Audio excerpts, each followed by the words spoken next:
Assalamu alaikum wa rahmatullahi wa barakatuh. Paix et bénédiction à vous tous.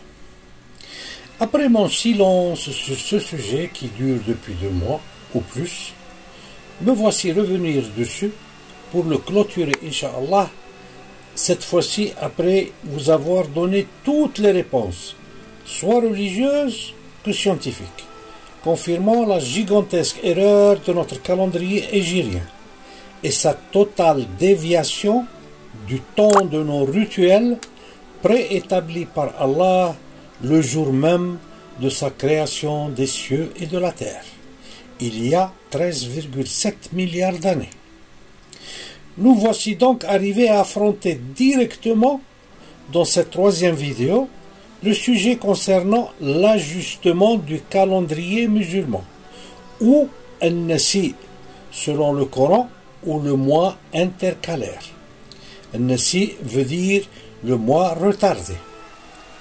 Confirmons de suite que l'ajustement du calendrier musulman lunaire sur les saisons qui sont fixes dans l'année solaire était en usage par les Arabes avant la révélation à Muhammad sallallahu alayhi wa sallam. Ceci est confirmé dans le chapitre 9, verset 37 du Coran, et que le prophète Muhammad sallallahu alayhi wa sallam a vécu avec le calendrier païen, c'est-à-dire le calendrier qui était auparavant, avant la révélation, avant qu'ils reçoivent la révélation.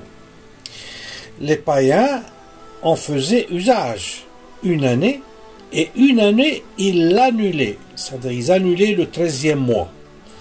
Le 13e mois de l'année qui devait venir tous les 4 ans. Alors eux, une année, ils l'annulaient, et ce pour profaner les mois interdits ou sacrés, Al-Ashhur Al-Hurum, durant lesquels il y avait des interdits et autres pratiques séculaires. Bien sûr, pré-révélation à Muhammad sallallahu alayhi wa sallam. L'ajustement du calendrier hégirien était donc pour remettre les mois dans leur saison et avoir les dates des événements religieux toujours dans la même saison du calendrier solaire. Allons-y directement à l'exégèse des versets 36 et 37 de la Sourate 9 du Coran, Sourate At-Tawbah. Premièrement, Allah nous souligne sans aucune ambiguïté qu'il a instauré son calendrier contenant 12 mois, et ce, bien avant d'avoir créé les êtres humains, ni aucune religion, et ni aucun animal, ni végétal. Les 12 mois existent depuis le début de la création, et nous verrons comment. Coran chapitre 9, verset 36. Le nombre de mois auprès d'Allah est de 12 mois. Dans le livre d'Allah, le jour où il créa les cieux et la terre. Inna iddat ash-shuhur 'inda Allah 12 shahran fi kitabillah yawma khalaqa as-samawati wal ard. Les 12 mois existent donc dans notre système solaire il y a bien plus de 4,8 milliards d'années, soit depuis le début de la création de la terre. À qui alors Allah aurait-il décrété les 12 mois dans une année durant le début de sa création de la terre? Il n'y avait encore ni Adam, ni Ève, ni Noé, ni Abraham, ni Moïse, ni Jésus, ni Muhammad sallallahu alayhi wa sallam, ni aucune religion non plus. Et ce, pour rappeler à ceux qui nous accusent de vouloir utiliser le calendrier judéo-chrétien. Le calendrier lunisolaire n'est ni l'invention donc des Babyloniens, ni celle des Perses, ni celle des Romains, ni celle des Byzantins, ni celle des Juifs, ni celle des chrétiens, ni celle des Mahométans, pour ne pas dire les musulmans, parce que selon le Coran, sont musulmans sans exception aucune, tous les fidèles des prophètes avant Muhammad sallallahu alayhi wa sallam. Car musulmans, c'est le prophète Ibrahim qui nous a appelés ainsi. Donc il a appelé tous ses contemporains qui l'ont suivi, des musulmans. Donc les juifs étaient musulmans, les chrétiens un peu sont musulmans, etc. Parce qu'ils croient en Dieu et ils croient au jour de la résurrection. Et ceux parmi eux qui feront du bien, Allah subhanahu wa ta'ala les récompensera dans son paradis. C'est ce qu'il dit dans le Coran, chapitre 2, verset 62, que je ne vais pas citer ici parce que c'est hors sujet. Les 12 mois lunisolaires sont donc par décret d'Allah au début de sa création des cieux et de la terre. Et ils se trouvent dans l'organisation cosmique de notre galaxie, comme l'a construite Allah au début de sa création de l'univers. Le jour a été instauré par Allah comme étant la révolution de la terre autour d'elle-même en 23h56 arrondi à 24 heures. Le mois, à son tour, est la révolution de la Lune autour de la Terre en 29,5 jours, période synodique. Et l'année est de 365,242 jours de 24 heures, de révolution de la Terre autour d'elle-même et autour du Soleil, ce qui nous donne l'année solaire. Dans cette année de 365,242 jours résident les 4 saisons qui, elles, ont un temps précis de 3 mois, chacune dans le calendrier solaire. Allah nous a informés de tout cela dans son noble et saint Coran, mais c'est nous qui avons en masse oublié cela, ou que nous n'avons pas prêté attention à son enseignement bien détaillé, et ce, parce que nous avons abandonné le Coran pour nous accrocher aux dires de personnes inconnues et aux livres de hadith et du fiqh. Oui, nous nous sommes accrochés à des hommes qui se sont occupés plus du rapport de notre prophète sallallahu alayhi wa sallam avec ses femmes et de sa virilité sexuelle qui devrait faire partie normalement et noblement de sa vie privée et pas être du domaine public. Personne de nous n'accepterait que l'on donne des détails de comment notre père se comportait sexuellement avec notre mère. Ce serait une grande offense et une grande maléducation selon nos sociétés. Mais nos théologiens ont donné beaucoup d'importance à ce sujet sur lequel je reviendrai dans mes futures vidéos pour dénoncer les honteux hadiths sur le prophète qui ont permis à ses ennemis de le souiller avec le titre du pervers sexuel ou du pédophile. Hashaka, ya habibna ya Rasulallah.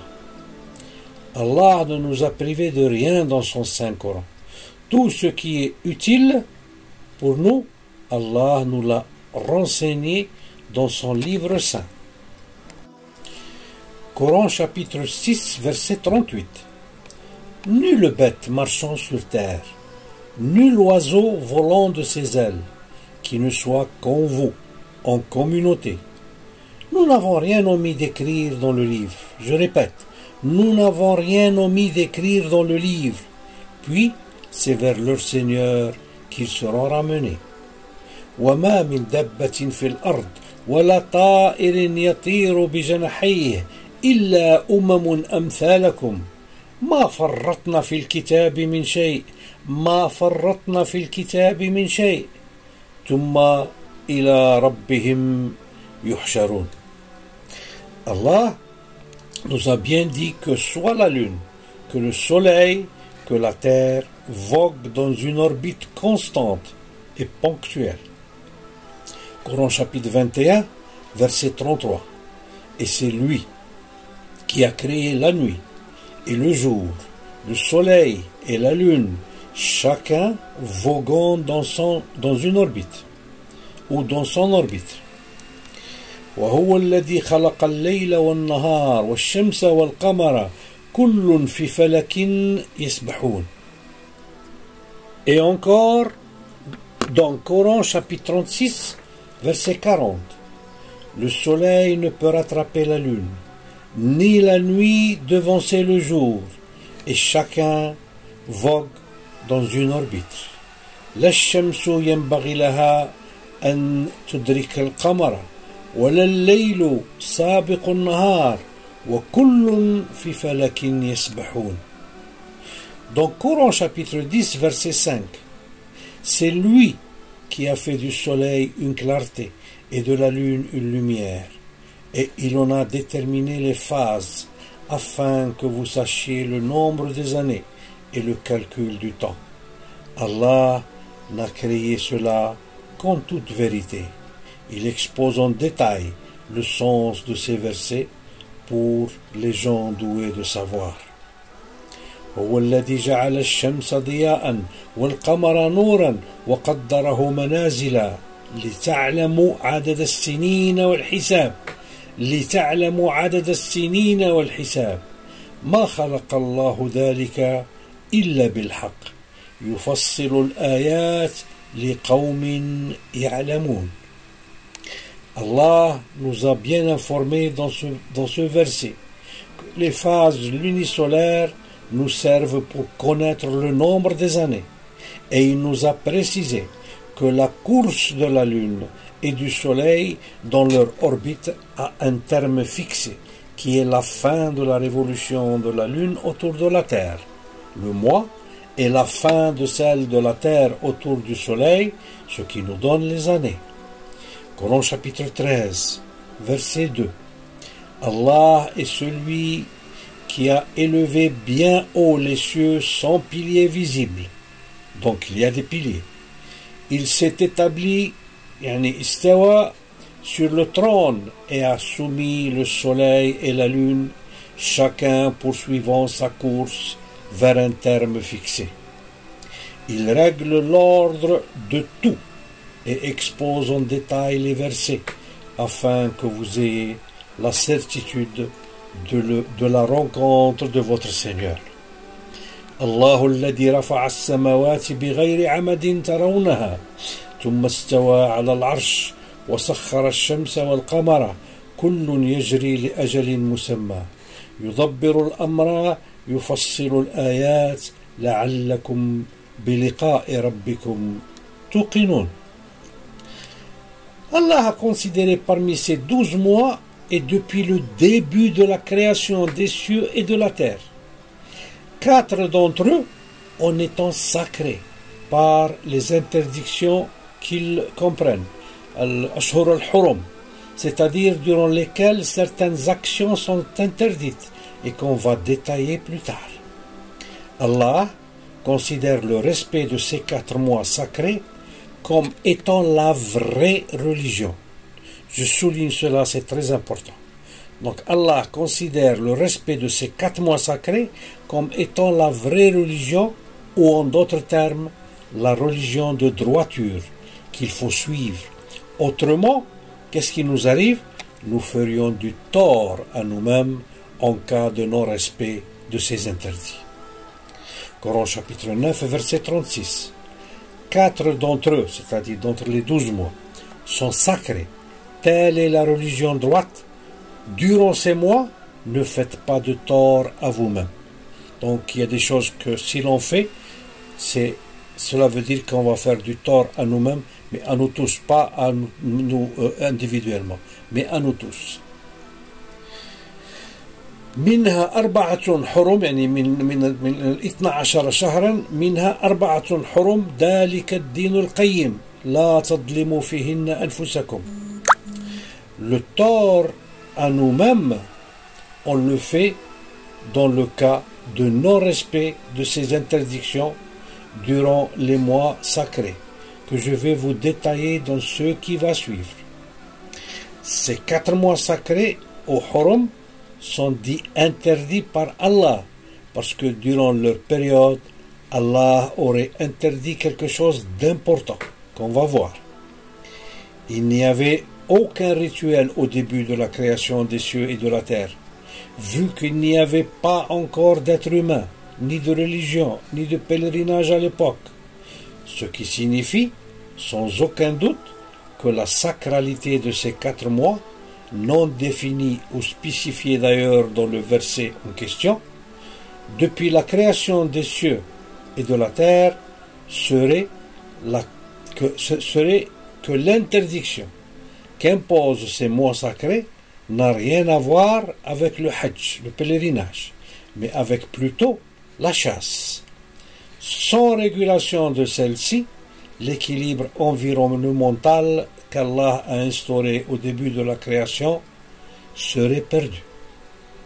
Quand Allah a instauré les 12 mois de l'année, les 4 saisons et les différents cycles ou positions lunaires, il a établi ainsi l'équilibre important de l'univers et surtout de notre vie sur la planète pour la survie des espèces.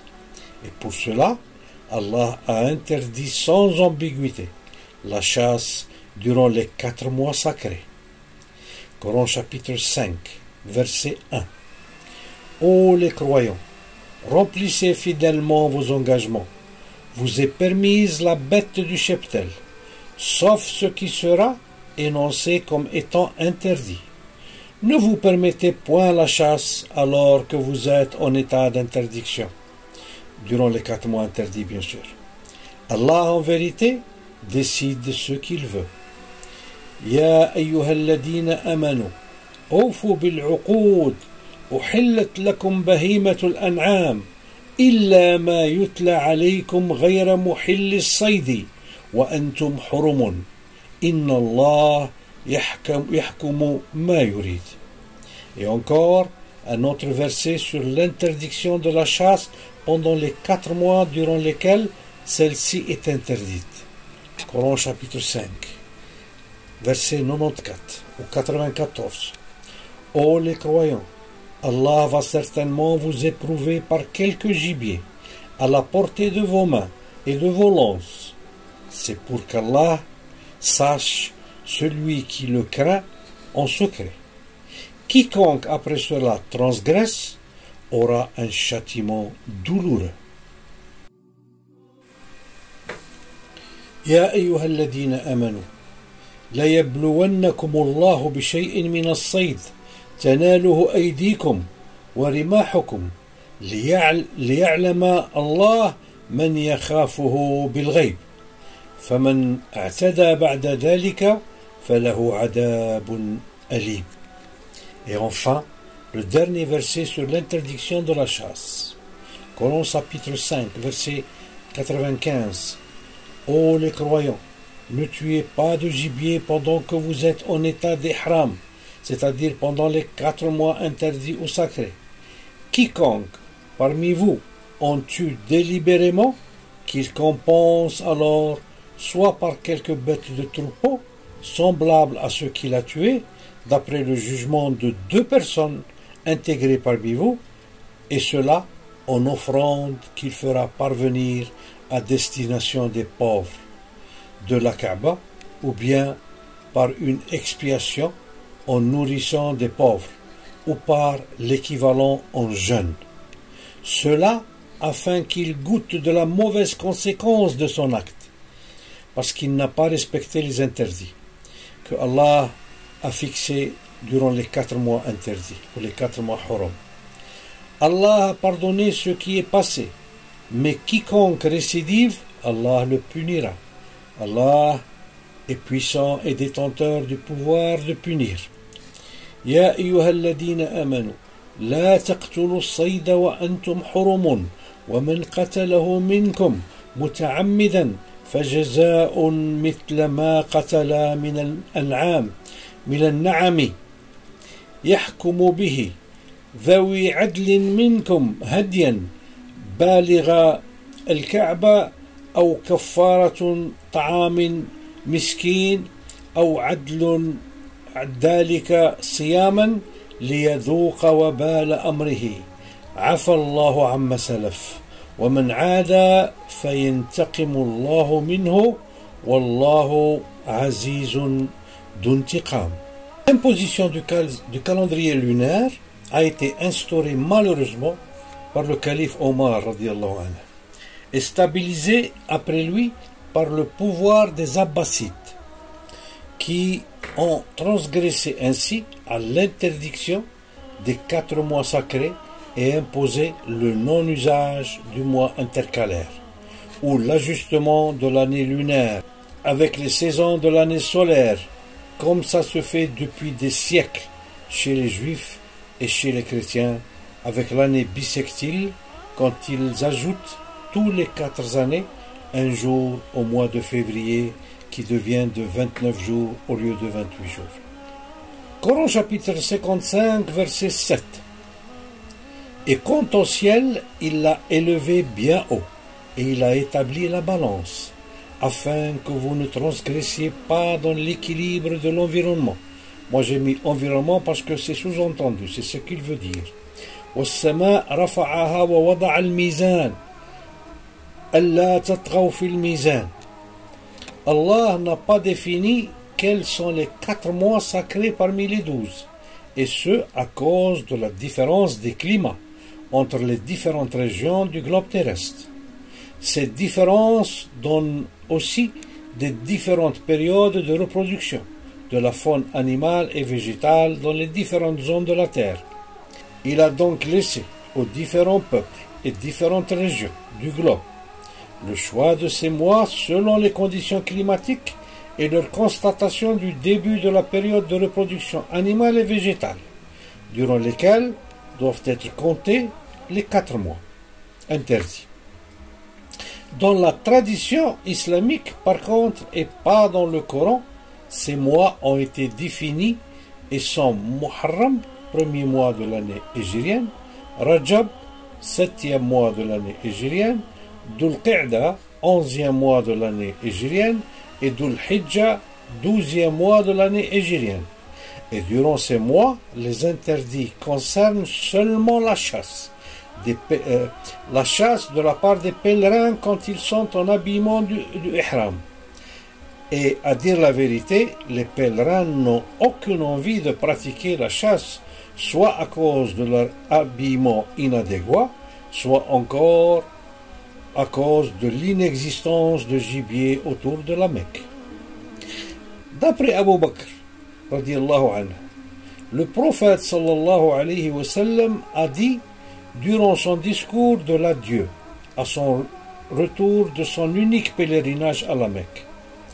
Il avait dit: le temps a repris son cours tel qu'il était quand Allah créa les cieux et la terre. L'année compte 12 mois, dont 4 mois sacrés. Les 3 se succèdent et ont pour nom Dhul Qa'da, Dhul Hijjah et Muharram. Et le 4e, Rajab intercalé, entre Jumada et Sha'ban.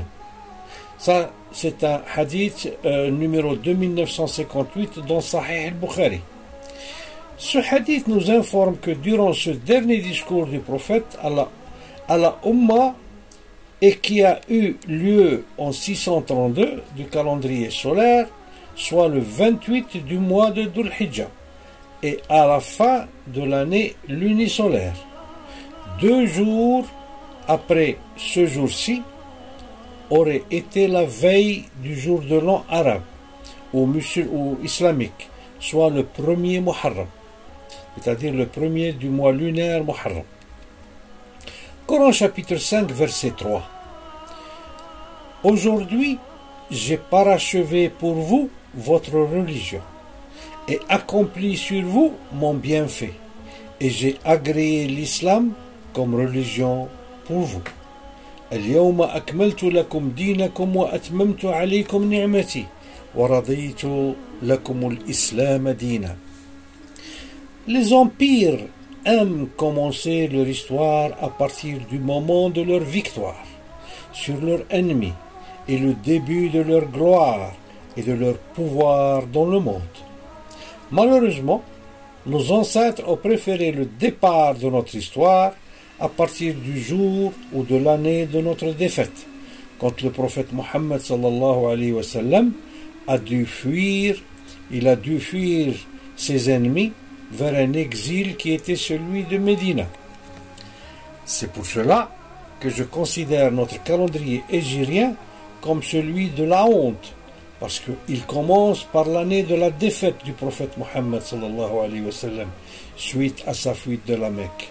Alors que si nos ancêtres avaient pris comme point de départ de notre calendrier le jour du retour du prophète de son pèlerinage de la Mecque et le jour de sa grande victoire sur ses ennemis et sur le monde entier, soit le jour où il a parachevé la révélation de Dieu et le jour où ses fidèles formaient une puissance qui allait changer radicalement le monde en le portant vers une nouvelle ère, celle de l'intellect et de la connaissance. Le pèlerinage d'adieu du prophète est un fait historique, connu et authentifié par les historiens. Il a eu lieu le 28 de Dhul Qa'da, ou en 623 du calendrier grégorien. Alors, le calendrier hégirien a corrompu les recommandations d'Allah concernant les 4 mois interdits du calendrier qu'Allah veut que nous suivions assidûment. Et il concerne le respect des interdits durant ces 4 mois, qui sont d'ailleurs non définis.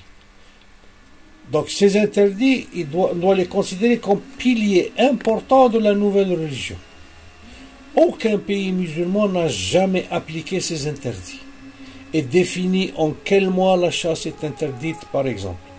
Sauf dernièrement, après avoir vu que le monde entier a créé des périodes d'interdiction de la chasse pour les raisons qu'on a citées auparavant.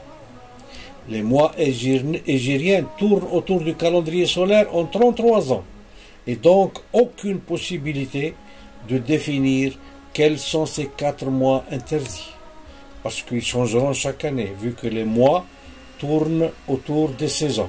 Et donc le mois de décembre peut être au début de l'hiver, et peut être au début du printemps, et peut être au début de l'été, et ainsi de suite. Le prophète Mohammed sallallahu alayhi wa sallam a vécu avec le calendrier des païens qui n'était autre que le calendrier lunaire juif en vigueur jusqu'à ce jour. Ce sont certains de ses compagnons qui ont instauré le calendrier hégirien 7 années après sa mort.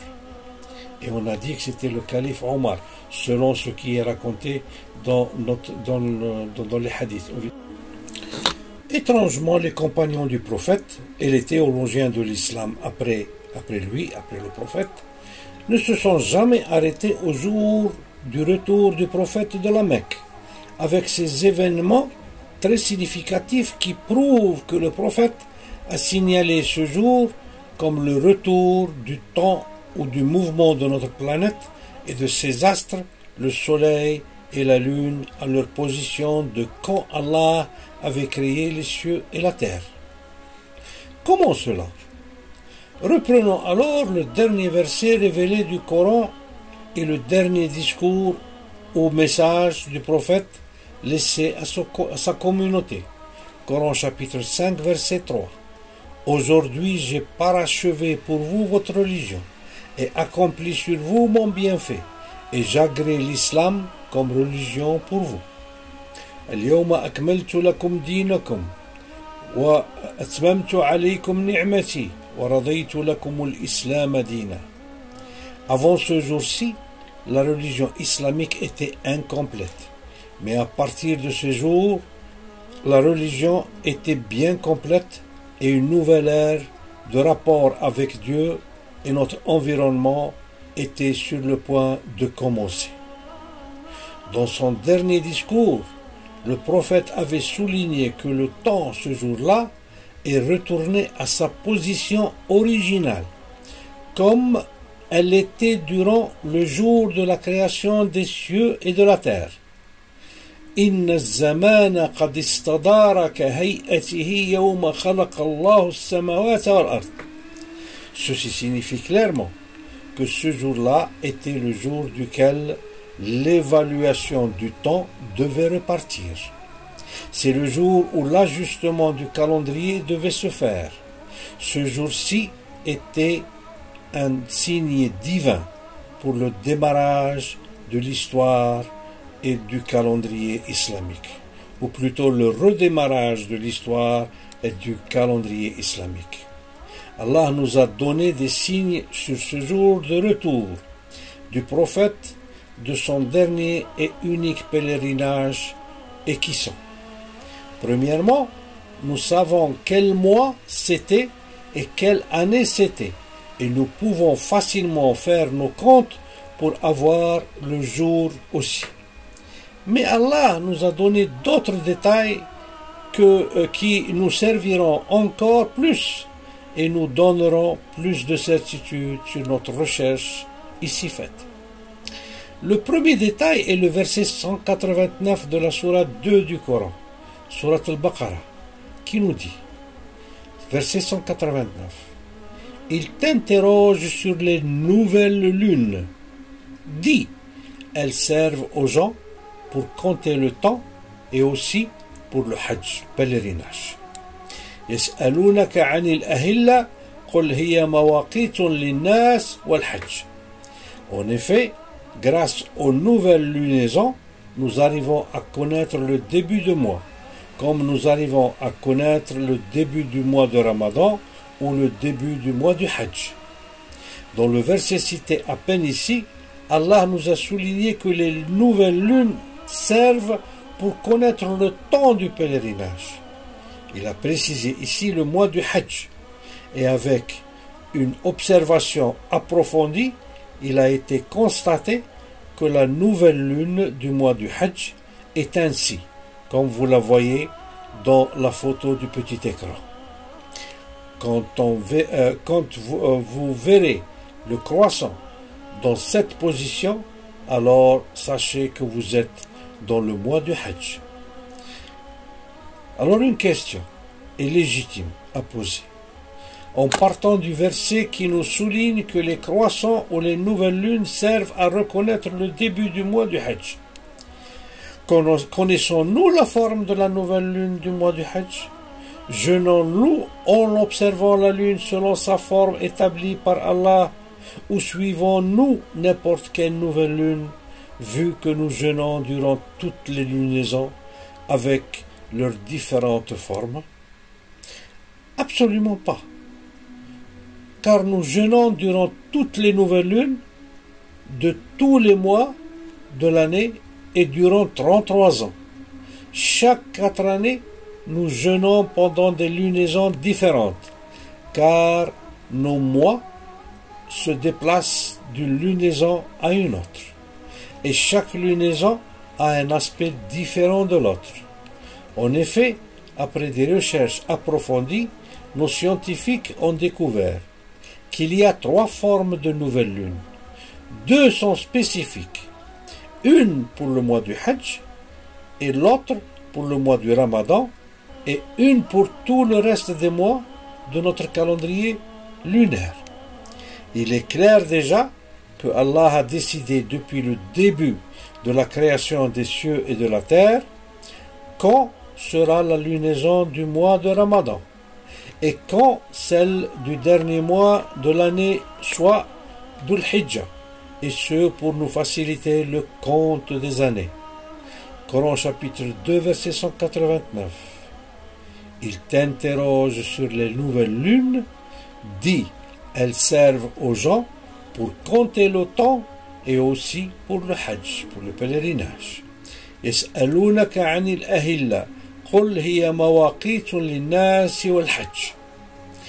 Quand le prophète sallallahu alayhi wa sallam a dit son fameux discours sur le retour du temps à sa position originale, comme il était durant le jour de la création des cieux et de la terre. إن الزمان قد استدار كهيئته يوم خلق الله السماوات والأرض. Il l'a dit durant son retour du Hajj de la Mecque, pour nous préciser qu'à partir de ce jour, nous devons commencer le nouveau calcul du temps. Subhanallah.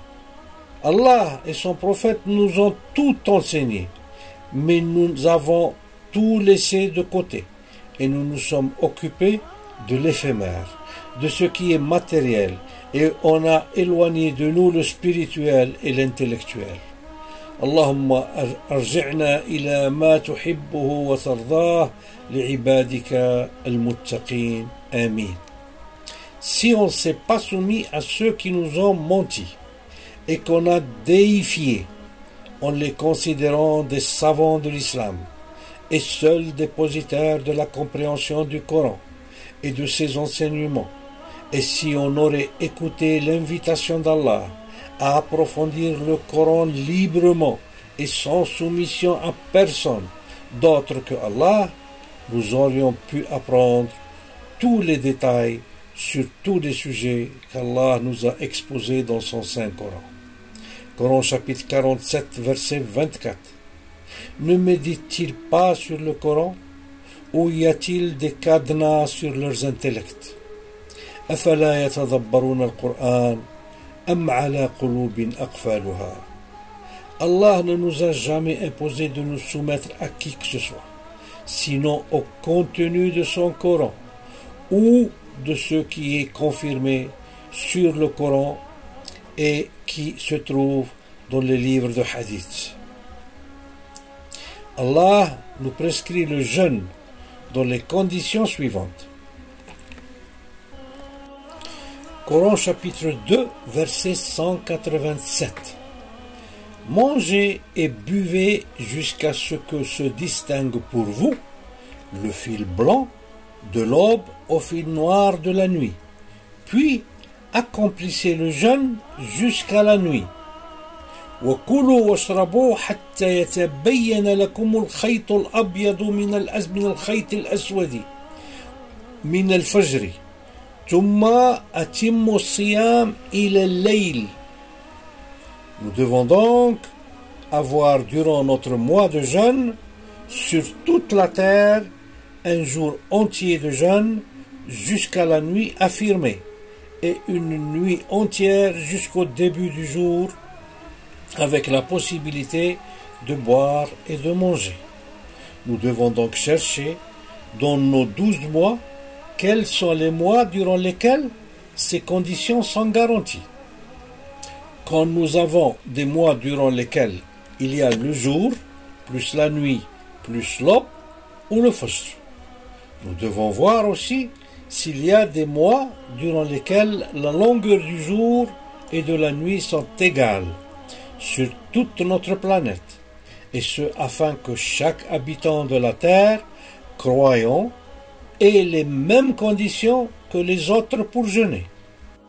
Je vous salue et je vous donne rendez-vous à la deuxième partie de cette vidéo, dans laquelle vous aurez la réponse à cette dernière question et les conclusions de ce long sujet qui m'a pris beaucoup de temps et que je trouve très important de connaître dans le détail.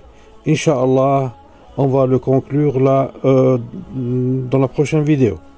وآخر دعوانا أن الحمد لله رب العالمين والسلام عليكم ورحمة الله وبركاته.